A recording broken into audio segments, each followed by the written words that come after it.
영월 영감 이태준 1939년 작년 가을 어느 비오는 날이었다. 성익은 집에 들어서자 사랑마루에 웬 우루퉁퉁한 지우산과 검은 집가답의 한 켤레가 놓인 것에서부터 눈이 미치었다. 한 손에 창거리를 사던 길이라 안으로 들어가 아내에게 들은즉 자기는 처음 보는 어른인데 아이들 들어 나도 너희 할아범이야 하는 것으로 보아 아마 당신 아저씨 뻘 되는 양반인게라고 하였다. 옆에서 어린 것 하나는 아주 무섭게 생긴 할아버지야 하였다. 나와 뵈니 정말 성익도 어렸을 때는 무서워하던 영월 아저씨였다. 성익은 참 뜻밖이요 오래간만에 뵙는 아저씨였다.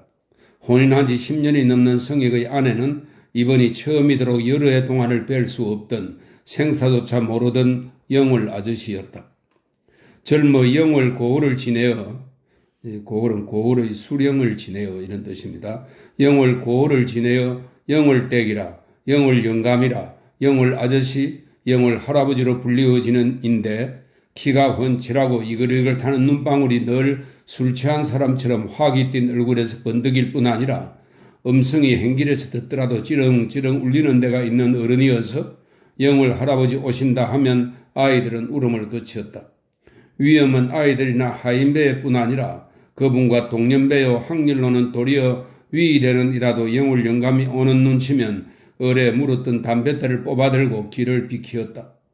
세도가 정상시가 아닌 때에 득세를 하는 것은 소인잡배의 무리라 하고 업에 한번 가는 일이 없이 온전히 출입을 끊었다가 김인년 이래 4, 5년 동안 옥사 생활을 거친 후로는 심경에 큰 변화를 일으킨 듯 논을 팔고 밭을 팔고 가대와 종중의, 가대는 집터와 전밭 전체고 종중은 문중을 이야기하는 것이죠.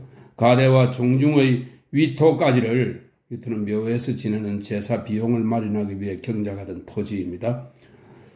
가대와 종중의 위토까지를 잡혀 쓰면서 한동안 경량각지로 출입이 잦아졌다. 그러나 무슨 이권이나 세도를 얻으러 다니는 것 같지는 않다가 한 번은 그 예사로운 출입으로 나간 것이 소식이 끊이기를 15, 16년. 대소가 뭐다 궁금하게 여기던 것조차 이제는 지쳐버리게 되었는데 이렇게 서울서 문득 찢어진 지우산과 집가다비로 조카 성익의 집에 나타난 것이었다. 그간 어디에 가 계셨습니까? 일소부주지. 일소부주는 한 곳에 오래 머물지 않고 떠돌아다님입니다. 일소부주지. 안 댕긴 데 있나? 음성이 높은 것, 우묵하게 꺼지기는 하였으나 그 푸른 안정이 쏟아나오는 눈, 그리고 저녁상에서 설익은 갈비를 다시 구워올 것도 없게 실패쪽처럼, 실패쪽은 실을 감은 실패의 쪽나무입니다. 실패쪽처럼 벗겨 자시는 것을 보면 그 식사나 기력의 정정함도 옛 풍무 그대로였다. 그러나 이마와 눈시울에 잘고 굵은 주름들은 너무나 탄력을 잃었다. 더구나 머리와 수염이 반이 넘어 흰 것을 뵙고는 성익은 이분도 시대의 운명을 어쩌기는커녕 자기 자신의 그 운명 속에 휩쓸리고 마는 것이 아닌가 하는 서글픔이 가슴이 뿌지지하게 느껴졌다. 아저씨도 이전 반백이나 되셨군요. 반백은 넘었지. 하고 그 수염을 한번 썰어보면서 빈발 여합했고 다인 적학노라더니 이것은 수염과 머리는 어찌하여 세었는고 공부의 노고가 쌓인 원인이로다 이 말입니다. 빈발 여합했고 다인 적학노라더니 내 백발은 적학노도 아니고 흐흐 하고 크게 웃었다. 그리고 조카가 이것저것 물었으나 별로 대답이 없이 손자되는 어린 것에 머리만 쓰다듬다가 세월밖에 해일 게 없구나. 대답할 게 없으니 아무것도 묻지 마라. 내가 다녀갔단 말 시골 집애들 알릴 것도 없고 너에게 온 건 돈 얼마 변통에 쓸까 하고 왔는데 하였다. 성경은 그래도 그동안 대소가 소식들부터 알려드리고 나서 얼마나 쓰실 일입니까? 물었다. 한 1,000원 가까이 됐으면 좋겠다. 성익은 얼른 마루 아래 놓인 이 아저씨의 집가답이 생각이 났다. 이분이 금광을 하시는 것이나 아닌가 하였으나 아무것도 묻지 말라는 말을 먼저 받았다. 아무튼 비록 행색은 초췌할 망정 생사조차 알리지 않다가 12년 만에 찾는 조카에게 자기 개인 밥값 같은 것이나 궁예에서 돈말을 할 영을 아저씨로는 믿어지지 않았다. 성익은 할 수 없이 무리를 해서 모아둔 고환 품에 손을 대었다. 이 골동품입니다. 고환 품에 손을 대었다. 고려 청자 찻종 하나와 단계석, 이 단계석은 중국의 광둥성段시 지방에서 나는 벼룻돌입니다. 고려 청자 찻종 하나와 단계석 벼루 하나를 이튿날 식전에 들고 나가 전원은 못다 대고 700원을 만들어다 드렸다. 돈이 700원이라는 말만 들었을 뿐 영울 영감은 헤어보지도 않고 빛날건 양복 조끼 안주머니에 넣더니 저녁 때가 가까웠는데도 떠나야 한다고 나섰다. 비는 그저 지적지적 날이었다. 애장품을 없애줘 미안타. 그러나 그런 건 누가 보관대 갈 거고 하면서 마당에 나려 화단에서 비에 젖는 고석을 잠깐 눈주어 보더니, 고석은 괴상하게 생긴 돌, 괴석을 말합니다. 어디서 구했니? 하였다. 해석입니다. 해석은 화산의 용암이 갑자기 섞어서 굳어진 돌입니다. 해석입니다. 충남 어느 섬에서 온 거라는데 파는 걸 사왔습니다. 넌 너희 아버지를 너무 닮는구나. 전에 너희 아버지께서 고석을 좋아하셔서 늘 아내부로 사람을 보내 구해 오셨지. 그런데 난 이런 처사취미엔 대반대다. 이 처사취미는 유유자적하며 사는 사람의 취미를 말합니다. 처사취미엔 대반대다. 왜 그러십니까? 더구나 젊은이들이 우리 동양 사람은 그중에도 우리 조선 사람이지 자연애들 너무 돌아와 걱정이야. 그러시 옵시다. 자연으로 돌아와야 할 건 서양 사람들이지 우린 반대야. 문명으로 도회지로 역사가 만들어지는 대로 자꾸 나가야 돼. 이렇게 영울 영감은 목소리가 더 우렁차지며 얼굴이 더 붉어지며 가을비에 이끼 끼는 성희의 집 마당을 부산하게 나섰다. 돈을 언제 갚는단 말도 어디 와 있다는 말도 성익도 기다리지도 않았지만 전혀 소식이 없다가 꼭 돌이 되어 요전달 하순이었다. 하루는 세브란스 병원에서 성익에게 내 신저 보이가 왔다. 박대하란 환자를 대신해 쓴다 하고 곧 좀 외과 진찰실로 와달라는 것이었다. 박대하란 영울 영가입니다. 성익은 곧 달려갔다. 간호부가 가르치긴 하나 누군지 알아볼 수 없게 얼굴 온통이 붕대 뭉치가 되어 진찰대에 누워있었다. 멀겋게 부푼 입술이 번질번질한 약을 바르고 콧구멍과 함께 숨을 쉴 정도로 내어놓아졌을 뿐 눈까지 약칠한 가지에 덮여 있는 것이다. 송장이 아닌가 싶었다.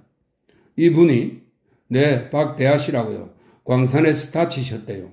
입원을 하실 텐데 시내에 보증인이 있어야 하니까요. 하고 간호부는 환자의 귀 가까이로 가더니 불러달라시던 분 오셨어요? 하였다. 환자의 육중한 입술이 부르르 떨리었다. 성익은 덥석 환자의 손을 끌어쥐었다. 뜨거웠다. 성익이냐? 분명히 영울 아저씨였다. 네, 이게 웬일입니까? 답답해라. 대단치는 않고 자꾸 보증인 인갈셀에 보증인 세우라고 해서 이 말입니다. 보증인 인갈셀에 늘 알렸다. 다치신 데 얼굴뿐입니까? 그럼 어디서 다치셨는데 누구 같이 온 사람도 없습니까? 간호부가 복도로 나와 같이 온 사람을 가르쳐 주었다. 우중중한 복도에 섰는 흙물이 시뻘건 동저고리바람의 장정이었다. 당신이요? 네.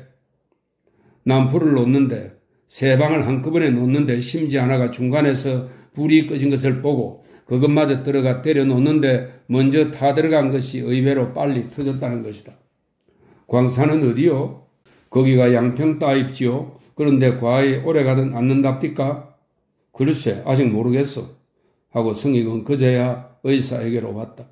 머리에 돌을 맞아 뇌진탕을 일으켰으나 반시간도 못 돼서 정신을 차렸다는 정도니까 꿰맨 자리만 아물면 뇌엔 별일이 없을 것이요. 얼굴은 전면적으로 매형과 모래의 타박상을 받았으나 큰 상처는 없고 안과에서 보았는데 눈도 동공은 상하지 않았으니까 중증의 결막염 정도니까 며칠 치료하면 뜰 수 있으리란 것이다.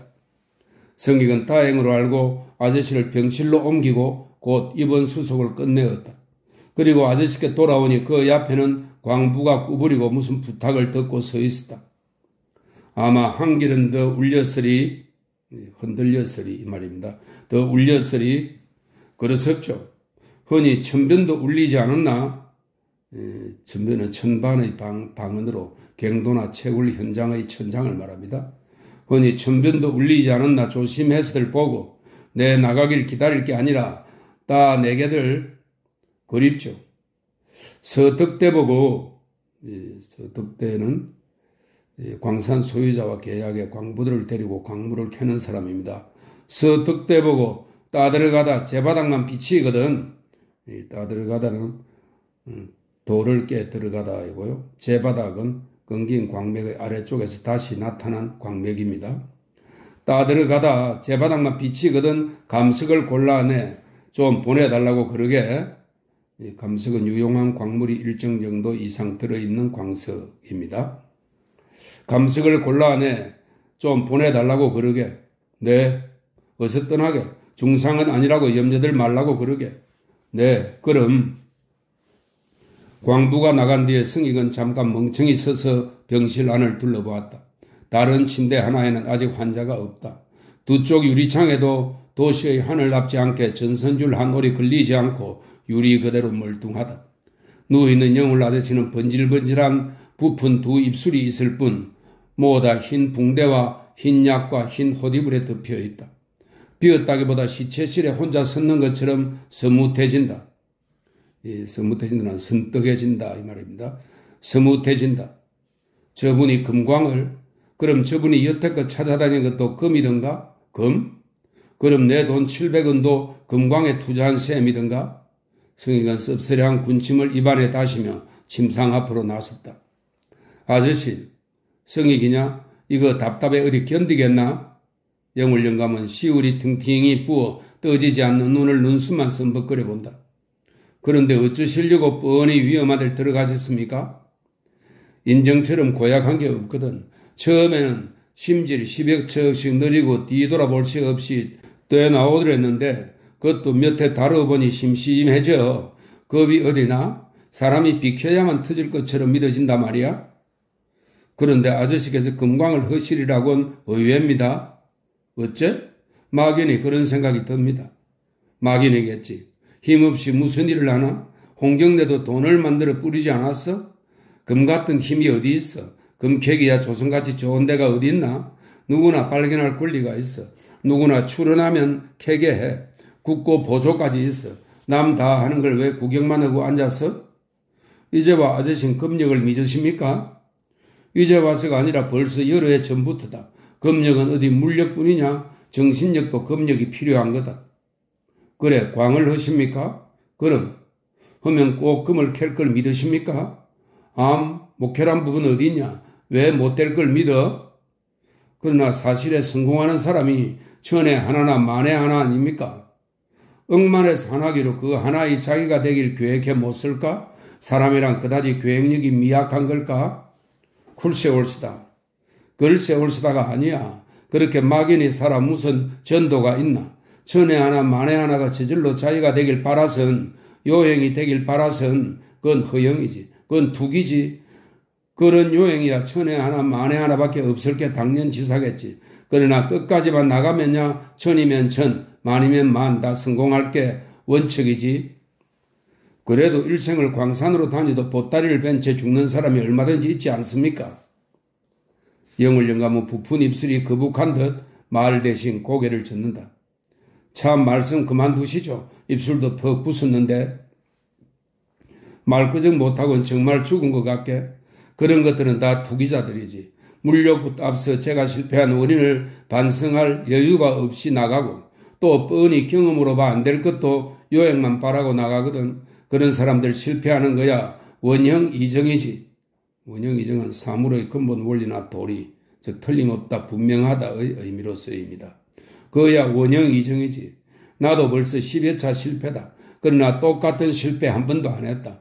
똑같은 실패를 다시 하기 시작하면 그냥 그건 무한한 거다. 그러나 금을 캐는 데 있을 실패가 그렇게 무한한 수로 있을 건 아니지. 실패를 잘만 해서 실패된 원인만 밝혀 나간다면야 실패가 많아질수록 성공에 가까워 가는 게 아니냐. 난 그걸 믿는다.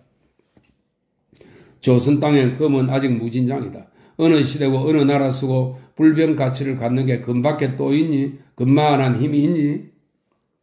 금을 금답게 쓰지 못하는 자들이 얼마나 많이들 금을 캐내니 땅이 울게다 땅이 하고 영을 영감은 호디브를 밀어 던지고 석수처럼 돌대에 뿌연 손을 올려 가슴 위에 깍지를 끼웠다.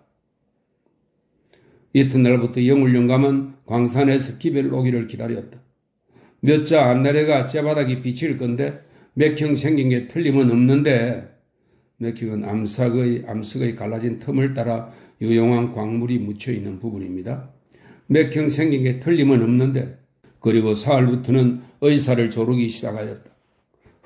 이거 위로를 못 보니 꼭 죽었어 그려? 언제나 눈을 뜨고 머리는 이내 아물겠소? 마음이 급하시면 더 더딥니다. 눈은 차츰 부기가 낫기 시작합니다만 머리야 젊은 사람과 달라 어디 그렇게 빨리 아뭅니까? 내가 늙어 그러리까? 조그만 흔디 하나라도 연령관계가 큽니다. 신진대사 차이가 크니까요. 의사가 나간 뒤 1시간이나 지났었다. 속으로는 그저 그 생각이었던 듯 내가 지금 40만 같아도 40만 하고 한숨을 쉬는 것이었다. 이론이 그렇지 그게 아무는데 며칠 상관이 되려고요? 어디 이것뿐이냐? 매사에 일모도원이다. 일모도원은 날은 저물고 갈 길은 멀다 그 말입니다. 몸은 늙고 쇠약한데 아직 해야 할 일은 많다는 뜻입니다. 일모도원이다. 넌 올해 몇이지? 32입니다. 32. 호랑이 같은 때로구나. 왜들 가만히들 있니? 한참 침묵이 지났었다. 너 내일 산에 좀 갔다 와다오. 산에요? 광산에 가. 그새 작업을 어떻게 했는지도 좀 알고 나온 걸 어떤 도리고 간에 한 가지씩 가져오느라. 어쩌냐 꾸면 돼지를 다 봤는데. 돼지요? 미신이나 금광하는 사람들이 돼지 보길 바라지들 돼지를 보면 금이 난다고들 허허. 영을 영감은 차츰 제 빛이 돌아오는 입술에 빙그레 웃음을 띄었다. 성익은 아저씨가 알려준 대로 이튿날 자동차로 양평을 지나 풍수원이란 데로 왔다. 풍수는 강원도 횡성군 서원면 유현리에 있는 지명입니다. 풍수원이란 데로 왔다. 여기서는 사람을 하나 사가지고 동북간으로 고개라기는 좀 큰 산을 넘어 아저씨의 광산을 찾았다. 다박소리 깔린 다복소로의 방언입니다. 가지가 많이 퍼져 탐스럽고 소복한 어린 소나무를 말합니다.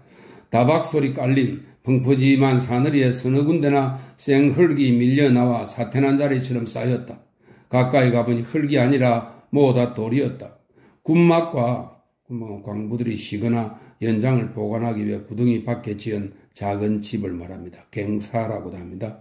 군막과 화약고도 이내 나타났으나 사람이라고는 질통꾼 서너 명만 보였다. 질통꾼들에게서 득대를 물으니 굿 속에서 작업 중이라 한다. 굿은 갱도를 말합니다. 굿 속에서 작업 중이라 한다. 굿 속으로 따라 들어가라 하였으나 바닥이 질고 천반에선 여기저기 기름과 철분의 시뻘건 샘물이 낙수물 떨어지듯 하여 달리 차리지 않고는 들어설 수가 없다. 우선 서득대를 좀 나오라고 이러고 땀이나 들이려 냉장고같이 시원한 굿 초입에 서 있었다. 굿 속은 키 큰 사람은 모자가 다을이 많지 났다. 통나무로 좌우 벽선과 벽선은 기둥에 붙여 세우는 네모진 굵은 나무입니다. 좌우 벽선과 천반을 버티어 들어갔다. 간들의 불을 광산 갱안에서 불을 켜서 들고 다니는 카바이드 등을 말합니다. 간들의 불을 든 질통꾼들이 한 30간 들어가서는 꼬부라져 사라지고 만다. 거기까지는 수평이다. 그 뒤는 캄캄하여 도무지 짐작을 할 수가 없다. 물방울 떨어지는 소리뿐 가만히 귀를 기울여야 쿵쿵 바위 울리는 소리가 은은히 돌아 나온다. 그쪽은 저승과 같이 아득하고 신비스럽다. 저 속에서 금이 난다. 성익은 담배를 피워 물고 생각하였다. 그 몇만 분지, 몇십만 분지의 1인 금을 얻으려 산을 헐고 바위를 뚫고 그 적은 비례의 하나를 찾기 위해 몇만 배, 몇십만 배의 흙을 파내고 돌을 쪼아내고 성익은 고개를 기다랗게 내밀어 광산 전체를 쳐다보았다.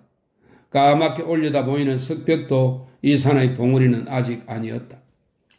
하나를 위해 99,999의 헛일을 해야 하는 성익은 한숨이 나왔다. 어렸을 때 풀기 어려운 산술 숙제를 받던 생각이 났다. 그러나 이내 또 아저씨의 사람이란 그다지 계획력에 미약한 거냐 하던 말도 생각난다. 계획? 내 자신에겐 지금 무슨 계획이 있는가? 성익은 굽막 퇴장에 걸터앉아 아무 의식이 없이 머르레한 눈으로 건너산을 바라보는 그 풍수에서 데리고 온 사람의 꼴에서 자기를 발견하는 것 같은 허무함을 느꼈다. 다시 붙인 담배를 반이나 태웠을까? 그때 굿속에서 사람들이 나타났다. 내가 서의관이요 하고 나서는 서득대는 늙은 푼수로는 야무진 목소리다. 우리 광주 영감 좀 어떠신가요? 광주는 광산주를 말하죠. 우리 광주 영감 좀 어떠신가요? 차츰 나아가십니다. 도무지 감석인가를 보내지 않으니까 궁금하시다고 좀 가보래 왔습니다. 서득대는 굽막 퇴장으로 와 담배부터 피워문다.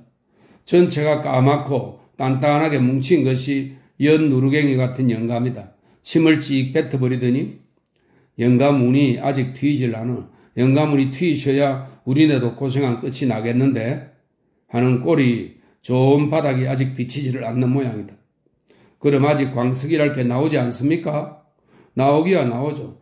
허잘 것 없는 게 나오니 그런 거야 자동차비가 아까워 어떻게 보내드리나요? 더 따들어가면 좋은 게 나올 것 같습니까? 그걸 장담할 수 있나요? 장담도 많이 해봤지만 이전 내 입으로는 장담 않죠. 그럼 이 광산이 영감 보시기엔 신통치 않은가 봅니다. 그래요? 그것도 장담 아니요? 내 눈도 과히 어둡진 않죠. 금전밥을 먹은 지도, 금전은 금광을 말합니다. 금전밥을 먹은 지도 36대 되죠. 당구 10년격으로, 당구 서당계를 말합니다. 당구 10년격으로 산을 보면 대강 짐작은 납니다만 난 이전 산 보고 쫓아다니진 않소. 그럼 뭘 보십니까? 산에 한두 번 속았겠소? 난 이전 광주 보고 쫓아다니지요. 이 영감님 모시고 다니는 지 벌써 7년째지만 인덕이 그만하시고야 금줄 못 잡을 일 있나요? 성익은 겉옷을 바꿔 입고 서득대를 따라 굿속 작업 현장을 구경하고 물이 충충이 고여 개구리들만 끓는 잽이라는 잽은 광맥을 찾기 위해 시험삼아 조금 파본 고서의 의미로 추정이 되는 말입니다. 잽이라는 수직으로 나려들은 광구도 몇 군데 구경하고는 그래도 질이 좀 나은 것이라는 회색 차돌 몇 덩이를 싸들고 풍수원으로 넘어와 밤을 자고 이튿날 오후 1시나 돼서 병원으로 돌아왔다. 병원에서는 영울 영감보다 의사가 더 성익을 기다리고 있었다. 간호부가 성익을 보자 잠깐만 거기 계셔요 하고 병실에 들어가기 전에 무슨 일이 있다는 듯이 의사 있는 대로 달려가는 것이다. 성익은 가슴이 섬찟하여 주춤하고 서섰으나 두 방만 지나가면 아저씨의 병설이라 우선 병실로 가 문을 열었다. 아저씨는 여전히 침대에 누웠다. 그러나 문소리 나는 쪽을 향해 성익이냐 불러 봄직한 그가 문소리 난 것도 모를 뿐 아니라 두 손을 쳐들어 합장도 아니요 박수도 아닌 손짓을 하고 있는 것이다. 머리맡에는 보지 않던 얼음 주머니도 달려있다. 아저씨 누구냐? 성익은 가슴이 철렁 날이 않는다. 저야요 성익이야요. 그제야 영을 영감은 벌떡 일어나 앉는다. 누우세요. 이리네. 그러나 눈은 아직 열리지 않는다. 한 손으로 한쪽 눈을 억지로 벌리려 한다. 성익은 얼른 붕산수에 적신 약솜을 뜯어 눈곱을 닦아드렸다. 그리고 어디 하고 내으면은 아저씨의 손바닥을 보고는 광석을 놓기 전에 다시 한번 놀라지 않을 수 없다. 아저씨 손바닥이 어서 이리네.